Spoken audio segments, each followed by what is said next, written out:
The sixth expression of cancer is uniting. And it begins with cancer 26. These aristocratic people lying around on their davenports, enjoying life and having a really good time. And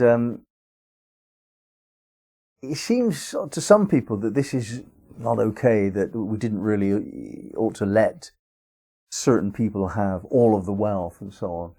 It's not natural, though, for there to be equality. It is natural for there to be hierarchy. Look around you. The strong eat the weak. And it might be that in society of human consciousness, we would rather it was more an even playing field, so the weak didn't get eaten. We cared for them because we want to develop kindness and compassion. But however far we go in that direction, we will still have those who can and those who cannot. And those who can want more. They want a reward for that. The aristocrats take responsibility for the rest, the ones who will not take responsibility. There are some people who are willing to make decisions and to consider difficulties and to cope with crises. And nowadays they're more likely to be politicians than aristocrats. But those people are actually doing something that the rest of us will not, cannot, and do not. And it would be good sometimes to us to acknowledge that they're doing a good job in some ways. I mean, sometimes they mess up, but all in all, society functions. We are not constantly in war and turmoil. Generally speaking, mostly, we're in peace and prosperity. And that's because whoever were making the decisions actually made reasonably good ones. We spend all of our time criticizing the politicians without actually trying to do the job ourselves, including me. But I think we should perhaps acknowledge that there's a position of uniting the people, uniting all these disparate parts of things that are going on. Everyone wants something different. It's a really, really difficult job to get just a few people to act as one, to pull a simple group together and to do something as a group together. It's very difficult indeed. You must try this socially yourselves from time to time. It's not an easy job. And some group of people, these aristocrats, have done that on the level of nation. They've pulled a country together to act as one unit. What an incredible achievement, really. And yet, Cancer 27, the storm in the canyon, it doesn't hold. It's always temporary. Whatever binding you do to create a group, whether that group is your family or a business or a nation, it doesn't hold. It breaks up. And it does so very quickly. If you actually look at a map of the world as it changes over the last 50 years even, you see all the shapes of the countries changing and all the colours very quickly indeed. Nothing holds. This storm comes and it just leads to another movement forward, another transformation.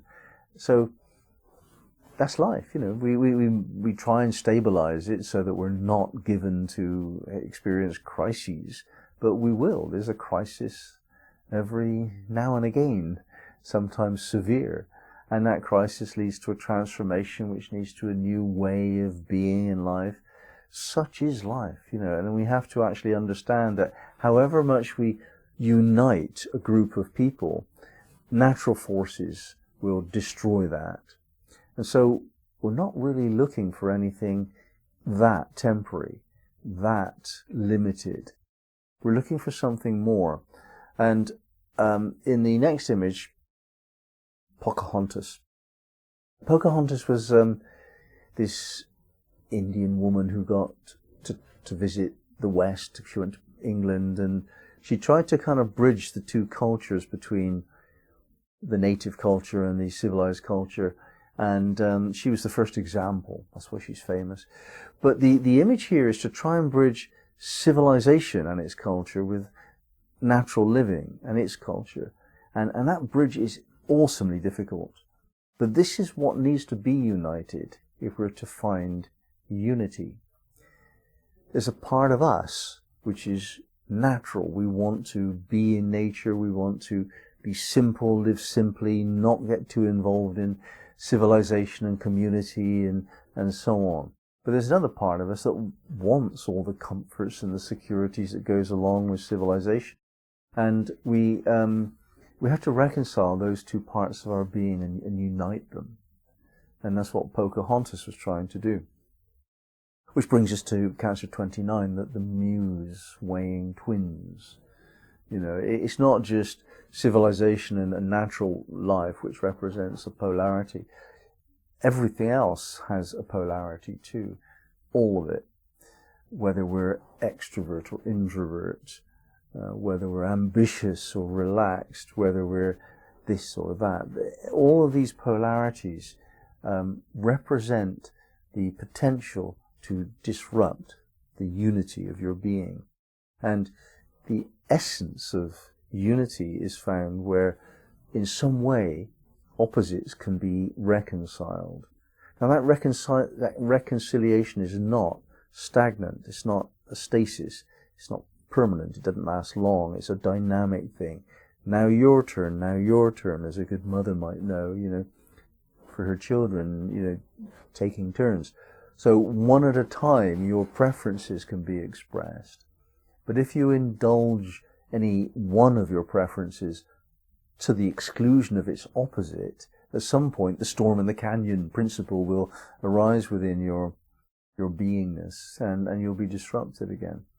So to handle opposites and to find reconciliation between opposites is the mystery here.